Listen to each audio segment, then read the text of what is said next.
Batman Superman World's Finest issue 21 heads to Earth 22, where the older David blasts Superman with his power, angered that the hero abandoned him and left him to fend for himself. Superman tries to tell the man that they lost him within the multiverse, but he doesn't believe them, blasting Superman and Batman back and warning them that they have no idea what they are in for on this world. Elsewhere, Earth 22, Clark interviews the owner of Mortimer's Coffee about his new Japanese sleep pods. His super hearing picks up reports of Superman battling Thunderman in Metropolis downtown, so Clark quickly tells the owner that he wants to give the pod a try, squeezing himself into the small area, and as the man turns his back, he changes and speeds out of the coffee shop. At the Batcave, the Earth 22 Bruce asks the elderly Alfred if they have anything that can get him to Metropolis quickly, but Alfred tells him that thanks to Mongols' attack the day before, all the cave's vehicles and weapons are damaged. Bruce knows of the experimental flight suit Lucius is working on, and that should do the trick, and he decides to give it a proper test. Back in Metropolis, Superman continues to fight David, grabbing him and taking him out of a populated area and into the mountains, telling Thunderman that he got the drop on him, but not anymore. David shouts that he's under attack, but Superman tells him that no one can hear him. Suddenly, the Earth 22 Superman hits Clark, smashing him into the mountain. Clark tries to tell him what's going on, but the Superman sees this as just a person who looks like him, assaulting his friend. He demands to know who this Clark is, thinking that he's from Kandor, but David tells him that it's a trick and this Superman is lying and he tried to murder him. Batman meanwhile tries to contact Superman, finding that something is off about this world, but he can't put his finger on it. The Earth 22 Batman arrives, attacking Bruce as he calls him an imposter. Bruce tries to explain, but Batman doesn't want to hear it, thinking he's a white Martian or Clayface or someone with a bat fetish,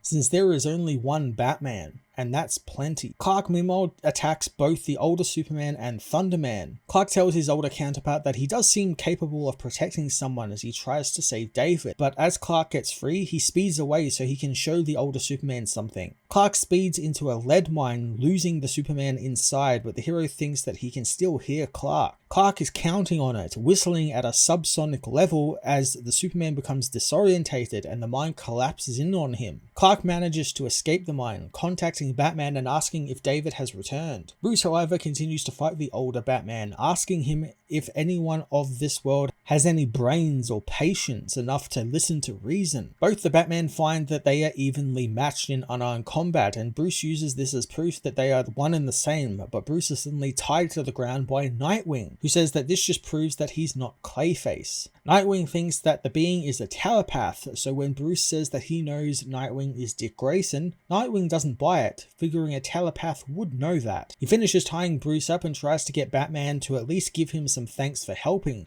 as Bruce carefully burns his binds away with one of the devices he picked off the Atom Master, firing it at Batman and revealing that he took it from the downed villain. Bruce restrains Batman as he wants to prove that he's not a threat, and he and the Superman that the other Superman is fighting mean them no harm, only wanting Thunderman. David arrives, telling his Batman not to trust Bruce as he's a stone-cold killer. Before he can blast Batman, Superman rescues him, taking him to the Kent farm. Bruce finds that Clark is not in a good mood as this world's Superman hits as hard as he does, and they need to regroup at the Kent farm since this is where he would come to think. Bruce thinks that his parents will want to know why he's there, but Clark reveals that they are long dead, pointing out their grave markers. Clark becomes angry at this world's Superman for pretending to care about people. He punches a tree, shattering it to a million pieces and causing Bruce to try and calm his friend. Bruce has never seen Clark like this, wanting him to focus, and maybe retreating to their Earth will help them regain their thoughts and be able to strategize a plan. Clark tells him that's not an option as David's first attack destroyed their return device, so they are stuck there for the time being. Bruce decides it's time for some detective work and asks Superman to see what the other heroes are doing, using his telescopic vision to look at David, who's meeting with both Superman and Batman. The heroes both want to know how David knows these imposters, but David plays dumb and the heroes know that he is there because his family came to them directly for help with his powers. Clark doesn't understand what he's talking about as David's parents are long dead and he got his abilities by crossing over onto their Earth from his dying Earth. Bruce knows that he's desperately trying to hide this for some reason, remembering how Clark learned that this world doesn't actually know about the multiverse, and David now seems to be trying to keep that a secret. A tornado soon begins forming near David, and the man knows that someone is coming, giving praise to the way and the light as Gog arrives, causing all of the heroes to bow. David asks him for forgiveness, but Gog isn't concerned since the situation is being attended to.